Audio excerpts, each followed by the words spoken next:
when I usually go through e-distribution, I do a number of different things. You can hook up software to this. You can do a number of different things. I personally like to sort through. I don't like to get stuff that a lot of other people are going after. So one thing that you'll learn when you start working with wholesalers is they tell you either want to be first to market, or you want to be last to market, or you want to be selling things that aren't necessarily top brands that everybody else is going after, because you're going to have a number of other competitors. Now, there's nothing wrong with competitors with wholesale, because if you're sharing the buy box with other sellers that are more experienced, then generally you're all going to share the sales, and it's okay to do that. That said, I like to approach it a little bit differently, so I'll literally just randomly click a brand at, when I have some downtime, right?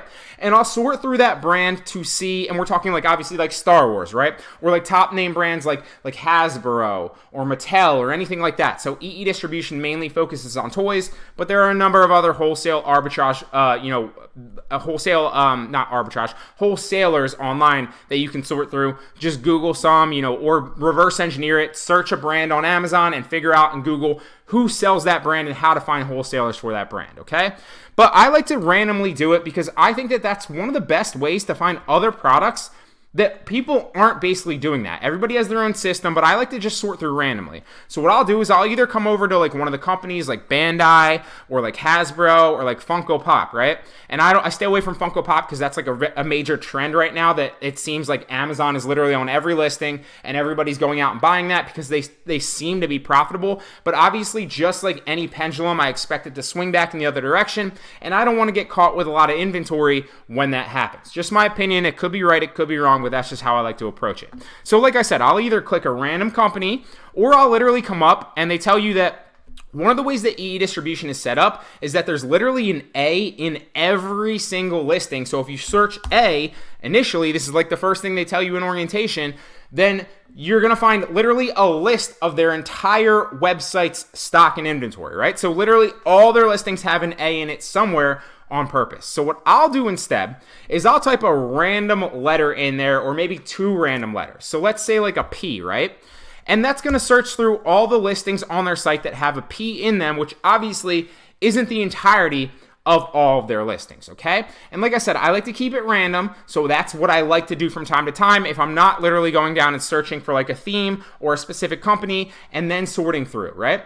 And I'll click in stock only because I'm not interested in ordering a back order thing, and I'm not interested in finding anything that's coming in the future, so I want to click the in stock only button. Also, keep in mind that with liquidation companies and wholesalers, you need to have a reseller certificate. So once you want to apply, you need to go to if you don't have a reseller certificate already, I'm assuming most of you that have made it this far into the video do.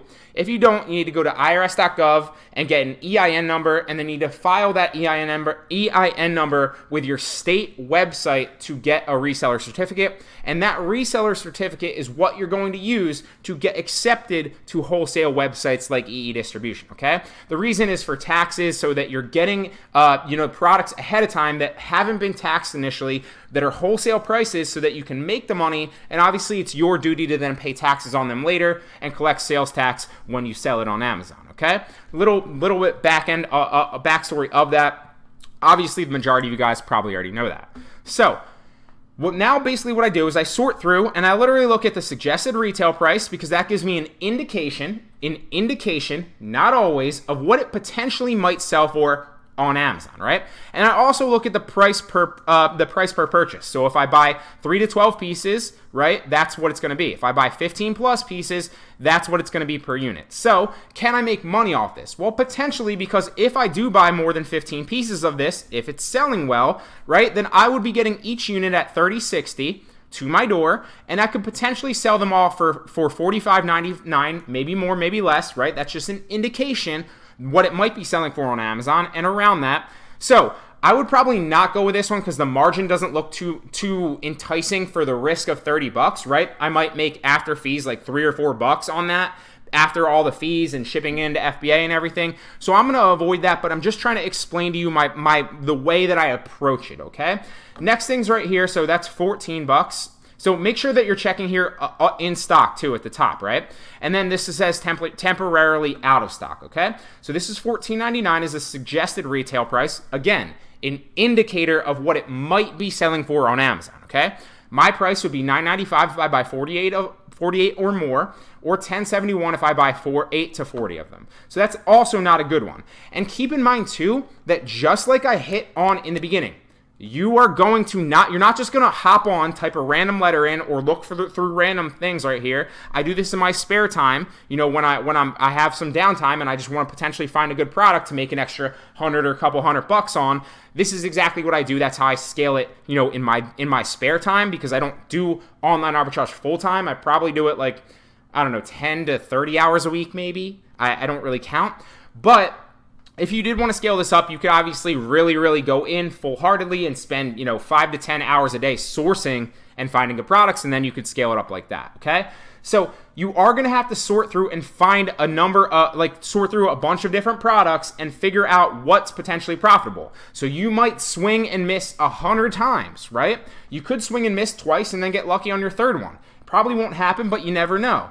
So you need to swing and miss a bunch of different times, but all you need to do is find that one listing that you can buy cheap on a site like this that's a wholesale site, and then it's selling for more, and it also has a good sales velocity on Amazon that you could then sell for a profit, and then you buy many of that quantity, right? So you get the picture. You want to go down and you want to do product research. So $10.99, $6.60, probably, knowing what I know, probably not going to make me much money, if at all. Now, if I needed to research this, I would basically take the title, right? So Rick and Morty, Pickle Rick with Laser Pop vinyl figure, and I would take that into Amazon and search it and do product research, because none of it matters if it's not actually selling on Amazon for a profit and selling well.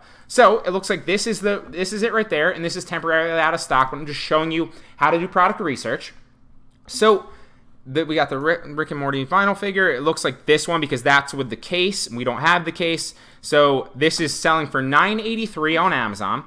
Amazon is selling it, which is something I usually like to stay away from with wholesale. Not always. I've been testing certain things out lately and finding out that they do indeed share the buy box with you, and you can make sales. It's not a big deal. But with wholesale, if I'm buying a number of inventory, right, like 50 or 100 or something like that, I generally prefer to stay away from Amazon listings where Amazon is actually selling it and owning the buy box. But that's just with wholesale, okay? So it's selling for $9.83, just to give you an example. So obviously, and keep in mind too that if you do, one of the things I say with a lot of my arbitrage is you want to take the ASIN into Seller Central and make sure that you can sell it, but you don't need to do that when you're sourcing with a wholesale site like EEDistribution, because if you're buying and you're intending to buy more than 10 units of that actual product, you can use EEDistribution's invoice, not the pro forma invoice, but the actual invoice that you get after purchasing and it ships. You can use that invoice to get ungated in those top brands on Amazon, okay? So you don't need to actually research to see if you can sell it, because you will get accepted once you request approval and submit your invoice with EEDistribution's invoice, okay? So $9.83, what could I potentially get it for? Let's say I buy 108 of these, because I already know that this isn't going to be profitable most likely. So we're going to buy it for $6.40. I'm going to say, so $6.40, I'm going to say about 5 cents a piece to ship into Amazon, whether I ship it from my house in bulk into Amazon FBA, or I have EEDistribution ship it from their warehouse directly into FBA and label for me. I'm still not profitable. I'm losing $1.38 per unit if it's selling at $9.83 on Amazon, because obviously you see the fulfillment fee, you see the referral fee, etc., etc. Okay, so that's not a profitable one, but just to give you an idea, you'd want to go through and you'd want to sort through all of these and figure out, okay, this one you can buy potentially for $19.50, you can sell it for $29.99, do all the product research, are you profitable? Now let me show you an example of one that I did find that is profitable right here. As you see, I'm finding $47.03 per unit roughly. Now I do expect, it looks like it's a fairly new listing, I do expect that to shrink considerably as more and more people get into it, but even if it shrinks by 50%, I'm still making over $20 a unit on this, so this is a potential good product, right? So Star Wars The Black Series Archive action figures, I found that already, literally those four, right? You got, I think that's like Darth Maul, I don't even know. Darth Maul, Anakin, the Stormtrooper, and Yoda. Darth Maul, Anakin, the Stormtrooper, and Yoda. Boom. Same one. I'm buying it for... So the suggested retail price is a lot lower, actually. That's why I expect it to somewhat go down, but not all. Because look, if you look on this listing, it's selling for $81.99. That's the buy box price.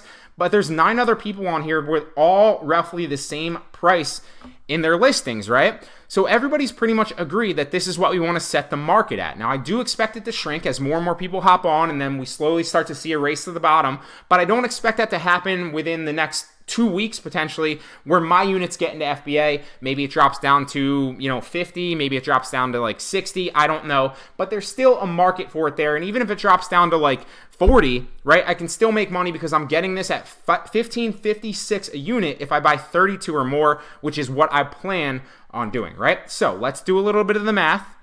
I'm buying $15.56 a unit.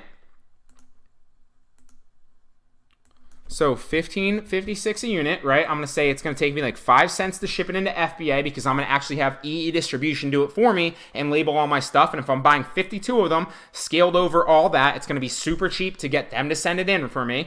So then what's my potential profit margin if I sell it for $81.99? Okay, my potential profit margin is a little under $50 right here. It's $48.68. Now let's assume that the purchase price drops down, the buy box price drops down all the way to like $49.99, right? Well, I'm still making $21.48 a unit. So even if it dropped down to $49.99, which is currently at $81.99, let me show you some calculators right here because I love to run the numbers and figure out my profit margin. It's one of my favorite things to do. $21.48. To get the $15.56 price, I would have to buy 32 of these units.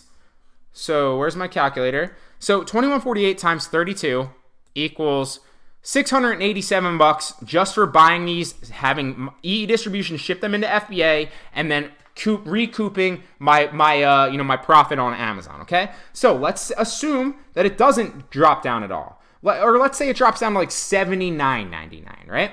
Well, then I'm making $46.98.